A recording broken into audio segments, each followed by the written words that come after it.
My son was crying, not whining, not throwing a tantrum, he was shivering. Shoulders curled inward like he was trying to disappear inside himself. He burned his hand with warm water, she said, a casual lie wrapped in maternal concern. I looked at her, no tears in her eyes, just inconvenience. We drove to the hospital in silence. He clutched my sleeve the whole ride. I kept my hands on the wheel, white-knuckled. The doctor peeled the bandage back and looked at me, not her, me. "This wasn't an accident," he said, voice low, eyes sharp. "This was held. Deliberate." The room stopped breathing. I nodded, tight, controlled. Something in me split. Not loudly, just clean. She didn't ask what the doctor said, didn't follow up, just lit a candle and scrolled her phone while our son lay on the couch, thumb in mouth, hand elevated like a wounded soldier. I watched her from the hallway, watched how still she could be, how untouched. He called her mommy, but lately it sounded like a question. I started seeing things backward, conversations replayed, smiles that didn't reach her eyes. That one time he flinched when she reached to hug him. The bottle of sleeping pills I'd found under the sink, not hers. She never wanted children. She said she changed her mind. Maybe she meant temporarily. I didn't accuse. I observed.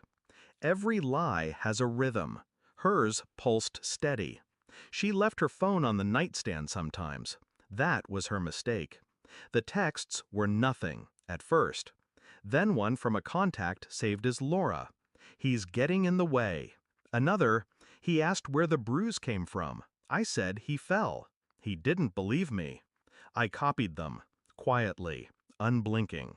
I checked cameras, the baby monitor logs, the motion detector records. Patterns formed. She was always in the room.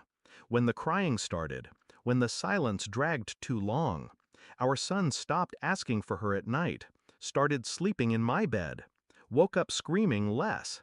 Still, I didn't confront. She needed to feel safe. The more secure she felt, the more careless she became. The monster always smiles before it feeds. I met with a pediatric psychologist, then a lawyer, then a detective. The report was clinical, but it bled. Burn marks inconsistent with warm water, finger-shaped bruises, neglect indicators. They asked if I wanted to press charges. I said not yet. Not before she knew that I knew, and not before I made her feel what he felt. Powerless.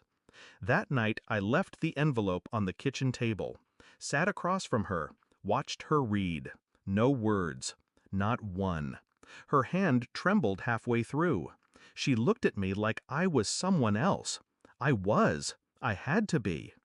"Why didn't you say anything sooner?" she whispered. I smiled, just a little. "Because I was giving you time to tell the truth." She didn't. She never would. I took him with me the next morning. Didn't tell her where we were going. Court, hospital, CPS, all lined up like dominoes. The lawyer called her that afternoon. She screamed through the phone. Threats, pleas, denial. Said I was ruining her life. I didn't reply. I sent the court order for emergency custody. Final, irrevocable. That night she came to the house, pounded on the door. He hid behind me, tugged my hand. "I don't want to go with her." "You don't have to." I opened the door. She tried to push past me. I held the frame. Calm, cold. "There's nothing left for you here," I said. Not even sympathy.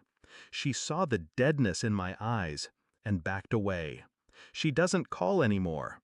The silence feels earned, paid for in scars I didn't see until they were too deep to ignore. He laughs more now, sleeps through the night, draws with both hands again.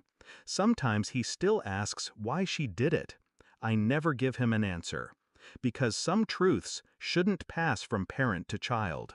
Some rot ends with me. But I'll never forget. Warm water doesn't burn skin, it burns trust, and that kind of burn never heals.